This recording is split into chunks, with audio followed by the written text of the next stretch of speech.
ቤተ ክርስቲያን ተስፋ የቆረጣችሁ ወንድሞች እህቶች ካላችሁ በጊዜ ዝም ብላችሁ ተስፋ አርጋችሁ በተስፋ ብታገለግሉ ይሻላችኋል። አለ የሚሰራ የሚያይ የሚያስተካክል ኦርቶዶክስ ቤተ ክርስቲያንን ከእስልምና ከፕሮቴስታንት ከተለያዩ ከጆባ ዊትነስ ምናምን ዲፌንድ ማድረግ መልስ መስጠት ምናምን ላይ በጣም ትኩረቴን ሁሉ ማድረግ ጀመርኩኝ። አገለግል ሰው አትሁኑ። ጊዜ ሲተርፈው ለክርስቶስ፣ ገንዘብ ሲተርፈው ለክርስቶስ። የእምነት ብቻ ስትሉ የትኛው ነው ትክክል? ሶላ ፊዴ ወይም ደግሞ እምነት ብቻ ማለት ምን ማለት ነው? አንዳንዶች ዘንድ እንደሚታሰበው እምነት ብቻ ነው ስራ አያስፈልግም እያለን አይደለም። ይሄ ማለት ደግሞ ስራ ለመዳን ያስፈልጋል ማለትም አይደለም። ስለ መዳን መጽሐፍ ቅዱስን በትክክል ስናየው እነዚህ ሶስት ነገሮችን ያነሳል። አንደኛው ጀስቲፊኬሽን ወይም ጽድቅ፣ ሁለተኛው ሳንቲፊኬሽን ወይም መቀደስ፣ ሶስተኛው ግሎሪፊኬሽን ወይም ደግሞ መክበር። ቤተ ክርስቲያን ተስፋ የቆረጣችሁ ወንድሞች እህቶች ካላችሁ በጊዜ ዝም ብላችሁ ተስፋ አርጋችሁ በተስፋ ብታገለግሉ ይሻላችኋል። አለ የሚሰራ የሚያይ የሚያስተካክል አለ ሙሽራው የማይተዋት አለ አለ አለ የደካማ ቸርች ወዳጅ፣ የደካማዋ ቸርች፣ የምታነክሰዋ ቸርች፣ በብዙ ችግር የተሞላባት ቸርች።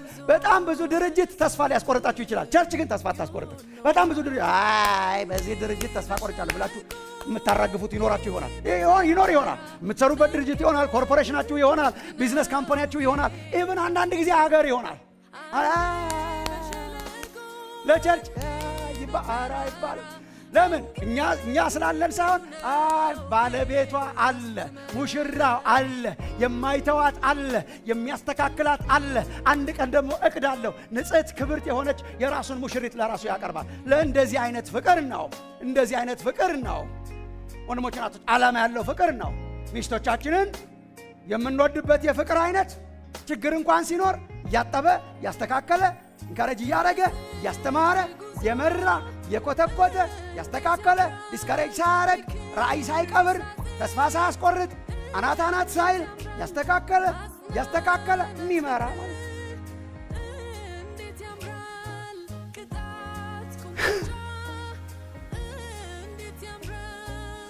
ሚስታችሁን ወይ ትዳራችሁን መውደዳችሁ የሚያስታውቀው አንዱ ወዴት እየወሰዳችሁት ነው። ኢየሱስ ወዴት እንደሚወስዳት ያውቃል። ምን እያረካት ነው? ወዴት እንደሚወስዳት ያውቃል። እያጠብኳት እያስተካከልኳት አንድ ቀን እንደዚህ አረጋታለሁ። የብዙ ሚስቶችን ራእይና ተስፋና አገልግሎት በጣም ተስፋ አስቆርጠው ስብርብሩን ያወጡ ባሎች አሉ። እግዚአብሔር ይጠብቃል። የኛ እንደ ኢየሱስ መውደድ ነው። ምን ማረክ፣ ማጠብ፣ ማስተካከል፣ መኮትኮት በዓላማ አንድ ቀን ክብርት የሆነችን ለማቅረብ።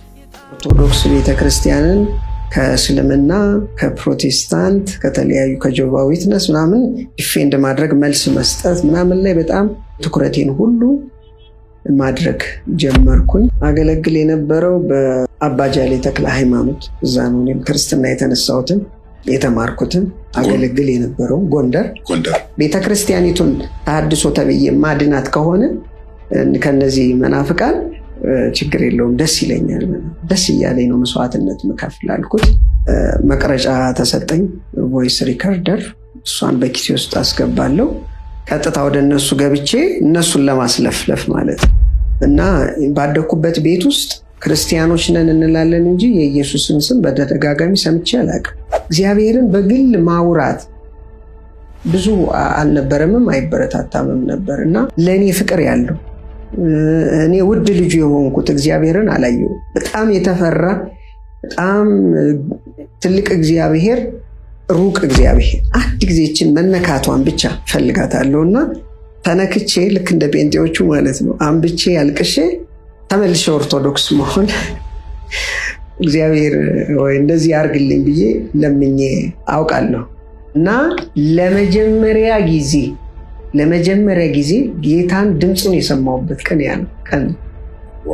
ጌታ አወራኝ። ዳግም ልደት ሲገባኝ በስራዬ እድናለሁ የሚለውን ትምህርት ተውኩት።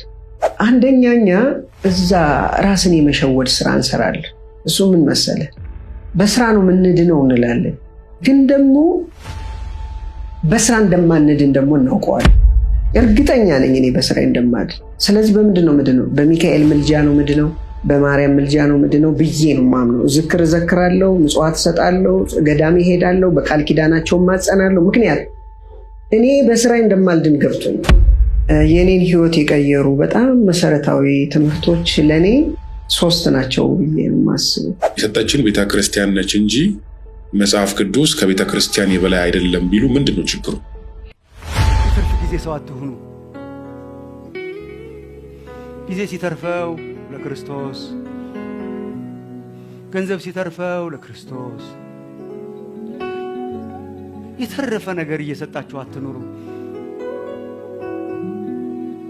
ሁለንተናዬ አንተ ነህ ብለን መውጣት እንችላለን። ዛሬ ሀብቴ አንተ ነህ። ኢትስ ላይክ ዩ ማይ ትሬዠር።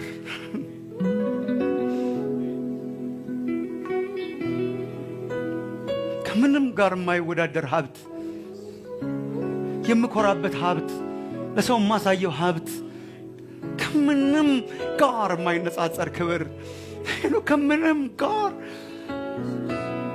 ውሸቷን ነው ይቺ ዓለም። የእርሻው ክብር ስላልታየን ነው እኩል የያዝ ነው። ስላልታየን ነው እኩል የያዝ ነው። ኢየሱስ ከሥራ ጋር እኩል አይያዝም። ከትዳር ጋር እኩል አይያዝም። ከልጆች ጋር እኩል አይያዝም። ከሥራ ጋር እኩል አይያዝም። ውሸት ነው። ጋት ካማውት ከእንደዚህ አይነት ህይወት የኖሩለት ፉሊ ነው የኖሩለት ተራ የሆነ ህይወት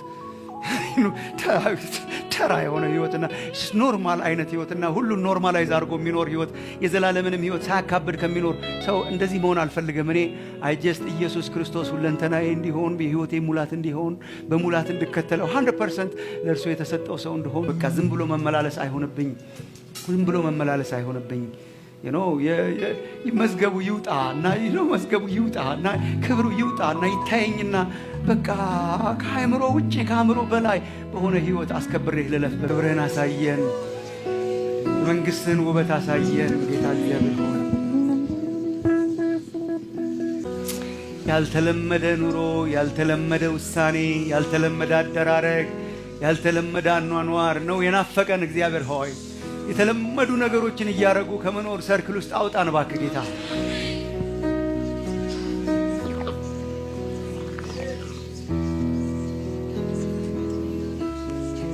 ያዩ እንደዚህ አልኖሩም ጌታ እግዚአብሔር ሆይ። ውበትህን ያዩ እንደኛ አልኖሩም እግዚአብሔር አምላካችን ሆይ። they responded በጣም ከዚህ በሚያልፍ ሁኔታ they responded። ሁለንተናቸውን ላንተ ሰጡ ጌታ እግዚአብሔር ሆይ። አንተ በተከፈለ ነገር የምትመለክ አምላክ አይደለህም። በተከፈለ ነገር የሚሰጥህ አምላክ አይደለህም። ሁለንተናችን ላንተ ክብር ይሁንልን ጌታ። ሁለንተናችን ላንተ፣ አንተ ውበታችን፣ አንተ ሀብታችን፣ አንተ አልማዝ ብራችን፣ አንተ ክብራችን፣ አንተ ሁለንተናችን፣ አንተ ዕውቀታችን፣ አንተ ሁለንተናችን ጌታ እግዚአብሔር ሆይ በሕይወታችን ሆነህ መኖር ይሁንልን።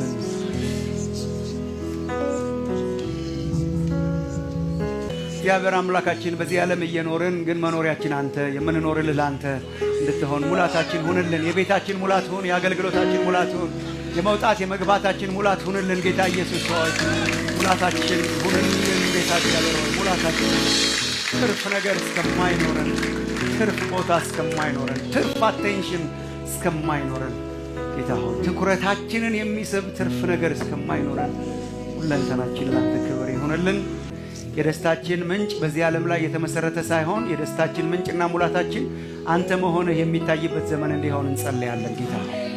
የልባችን ሙላት ስፔሳችንን የሞላኸው አንተ መሆንህ እስኪታይ ድረስ አቤቱ እግዚአብሔር አምላክ ሆይ በረካ ህይወት ባርካቸው፣ በደስታ ህይወት ባርካቸው፣ በመስዋዕትነት ህይወት ባርካቸው። ሳክሪፊሻሊ የሚያገለግል ላንተ የሚኖር ህዝብ እንድታረገን ጸልያለሁ። የእምነት ብቻ ስትሉ የትኛው ነው ትክክል? ሶላ ፊዴ ወይም ደግሞ እምነት ብቻ ማለት ምን ማለት ነው? በአንዳንዶች ዘንድ እንደሚታሰበው እምነት ብቻ ነው ስራ አያስፈልግም እያለን አይደለም። ይሄ ማለት ደግሞ ስራ ለመዳን ያስፈልጋል ማለትም አይደለም። ስለ መዳን መጽሐፍ ቅዱስን በትክክል ስናየው እነዚህን 3 ነገሮችን ያነሳል። አንደኛው ጀስቲፊኬሽን ወይም ጽድቅ፣ ሁለተኛው ሳንቲፊኬሽን ወይም መቀደስ፣ ሶስተኛው ግሎሪፊኬሽን ወይም ደግሞ መክበር ነው። ጀስቲፊኬሽን ወይም ጽድቅ ማለት ዲክሌርድ ራይቸስ ቢፎር ጋድ ማለት ነው። ይሄ ማለት ነው በእግዚአብሔር ፊት እግዚአብሔር የሚቀበለው መሆን ማለት ነው። እግዚአብሔር የተቀበለው ሰው ማለት ነው።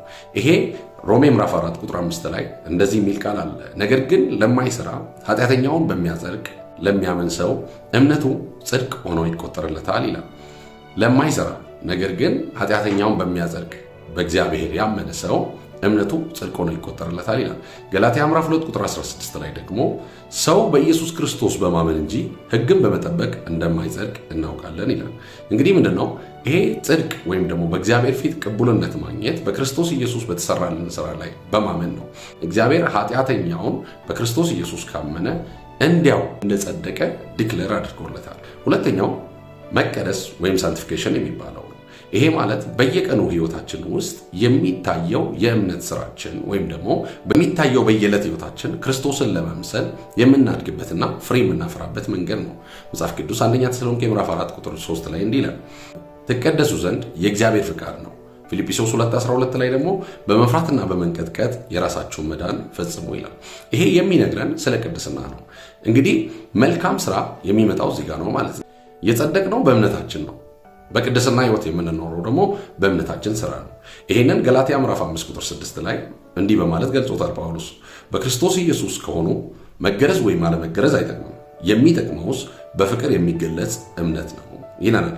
አንደኛ ተሰሎንቄ ምዕራፍ 1 ቁጥር 3 ላይ ደግሞ በእምነት የሆነውን ስራችሁን ከፍቅር የመነጨውን ድካማችሁንና በጌታችን በኢየሱስ ክርስቶስ ባላችሁ ተስፋ የተገኘውን ድነታችሁን በአምላካችንና በአባታችን ፊት ዘወትር እናስባለን። ሶስተኛው ደግሞ ግሎሪፊኬሽን ወይም ደግሞ መክበር የምንለው ነው። ይሄ ስጋችን የክርስቶስ ኢየሱስን ሕያው ስጋ ለመምሰል የሚለወጥበት የሚቀየርበት ነው።